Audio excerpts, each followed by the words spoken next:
Hey guys, welcome back to my second episode, I guess. And so we're up here at our property and keep working on this project. So this is the reason why you always want to have a chainsaw on you. Got here today to do some more work, and a tree has fallen over the road. This is also why you park where a tree's not going to fall in your car. So yeah, let's get to work cutting this up.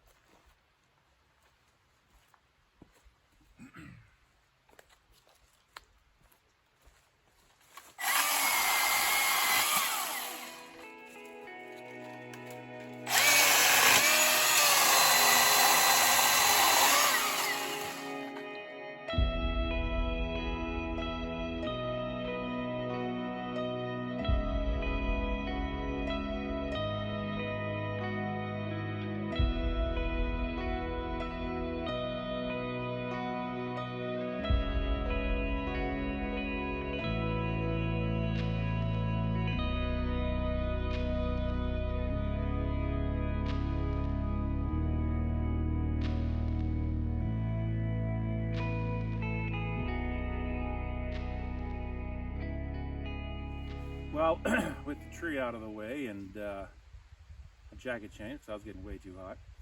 So the goal for today is, there's two goals for today. One is, there's a creek behind me somewhere that I'm going to use as a water supply for our outhouse. There's a trail here. I want to see if I can get to the creek that way, but as you can see, there's a bunch of brush. So I'm going to clear that brush. I'm going to make my way in. The goal is to be able to drive my car in there. The road is flat, it's just the bushes that are in the way, so that should be manageable. And the other goal for today is a similar story, but closer down by the water. There's again an overgrown road, and there's an old burned up trailer in there. I need to be able to get in, hitch onto it, and pull it out so that I can restore it into a utility trailer. Things like hauling away garbage and restoring this place to its natural beauty. Not overgrown, but just cared for beauty. That's the goal for today. Water, trailer.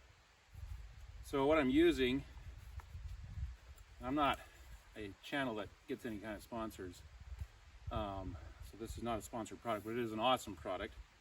What I'm using is a Milwaukee brush cutter. I don't know if you can see, it's like a string trimmer, but it's got blades on it instead of strings. I really need to flip these blades, they're getting kind of battered, but I forgot my wrench for it, so this will have to do for today. This thing is pretty sweet. Let's get at it.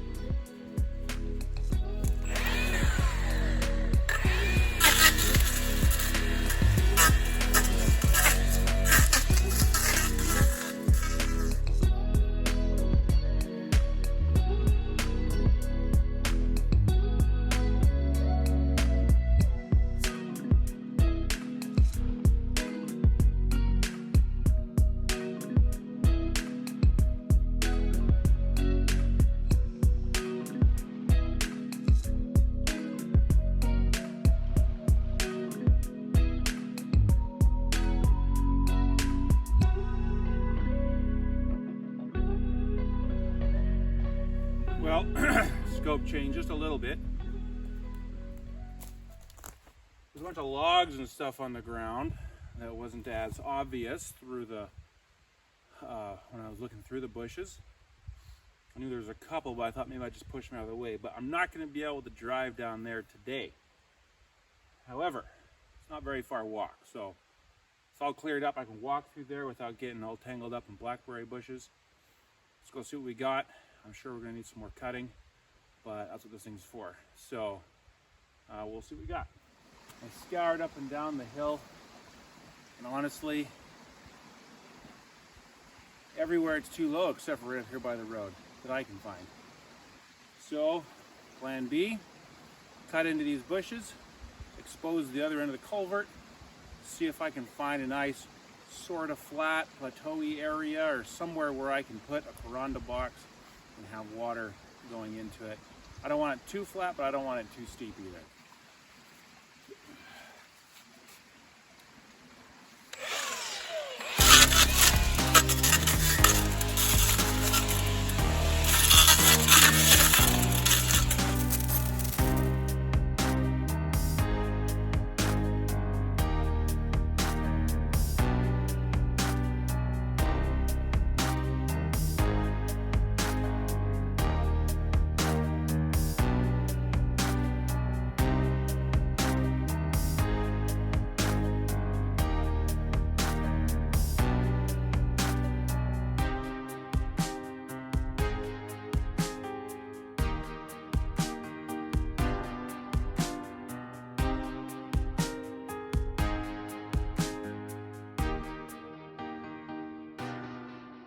So, good news update. This spot right here, right after the culvert, there's a little lip, drop, and then it's relatively flat. Perfect for a Caranda box. So that's what I'm going to do. Looks like the previous owner had some water lines coming through the culvert here. I'll see where those go, but yeah, the good news is I can tap in right here, and we should be laughing.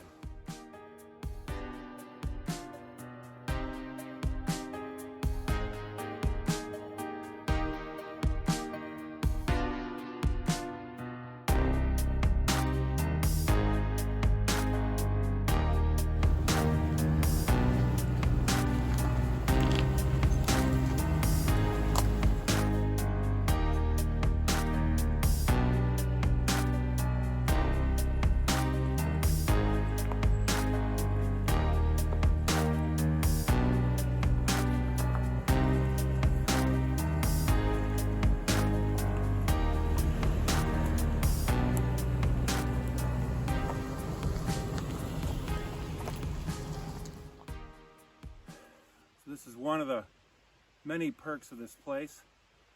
It already has, this is an outhouse with flushing toilets, shower, sink. As you can see, there's an old washing machine sitting there. That's garbage. There's a lot of garbage here, and that's part of what I'm trying to do is get it all cleaned up. But working outhouse, which is why I'm so interested in getting somewhere some fresh water in here from that creek.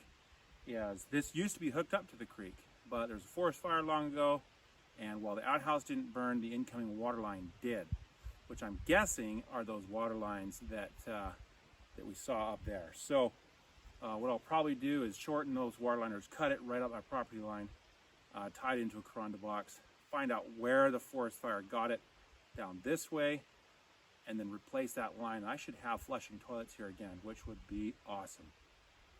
But for now, it's just a nice place. It's dry, where I can put electronics such as batteries, charging, and out of the elements. So that's what I'm going to do right now. All right, so this is plan B, or priority B. This is a road. This is what all the roads looked like before I got here. And this is the last one that is currently important to me, that I can't drive my Armada down. So what I'm going to do is I'm going to keep clearing this brush. Just around the corner is a burned up old camping trailer. I am going to hopefully restore that into a utility trailer. It's just around the corner. You can't see it now, but that's where we're going right now. I'm just going to try and hook onto it.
So what's the damage?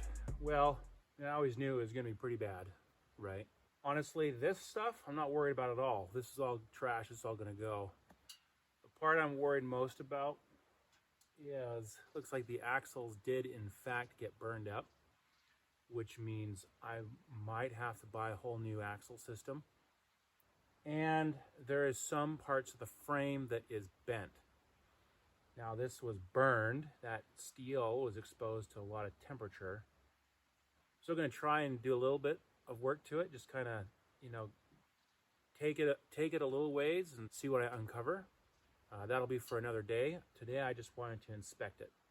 So inspection complete, congratulations to me. But we'll cross that bridge when we get to it. Step one will be cleaning all this crap off. I'm not sure about the frame. The frame does make me a little nervous, but I'll probably just proceed and we'll see what happens. So anyways, that's the trailer. Now, before I go home, I'm gonna go see if I can find the keys to that motorhome. Well, I found the keys. They were in fact inside the motorhome, just like I was promised. So I'm gonna see if this thing will even turn over. It drove itself here 6 years ago, and it's sat ever since. So we'll see. So what I'm going to use to try and get this thing to turn over, I'm not trying to run it, I'm just trying to get the engine to turn over. Maybe if I say turn over a couple more times, it'll actually work. So what I'm going to use to do this is one of these, it's a lithium powered booster. So it's got a lithium battery in here and then a capacitor over here. The lithium battery powers the capacitor. Capacitors can discharge a lot of electricity very quickly. So these are actually really good at starting your car or engine. And I'm just, in my experience, it'll start more vigorously than with the actual battery that's built in. So, so here's hoping we get some action. If it's totally dead, I mean, it's been sitting for 6 years. Mice could be chewing on everything. You know, it could just be fried. So if that's the case, we'll figure out what to do with it. But if it turns over, that means there's hope. I'll get some gas down here, some fresh oil if it needs it. Maybe we can drive this thing out of here. Hang on, let's boost this thing up. Which side is plus?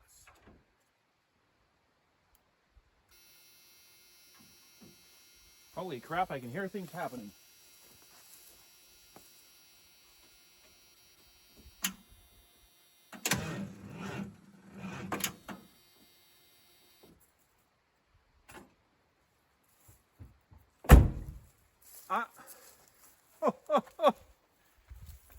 The engine turned, which means at least there's power to the starter. So, didn't start with much enthusiasm though. So, I do have a bigger one of these. So next time I come up, I'll probably bring that one instead, and bring some gas. And I mean, heck, man, we'll see what happens. This could be sweet. If this thing can fire up and drive, then I don't know. I mean, that opens up a lot of possibilities. So, I don't know, sell it, scrap it. But what I wouldn't have to do is tow it. And that matters. Oh yeah, that matters. Gross. Okay. Well, that's about it for today. I'm signing out.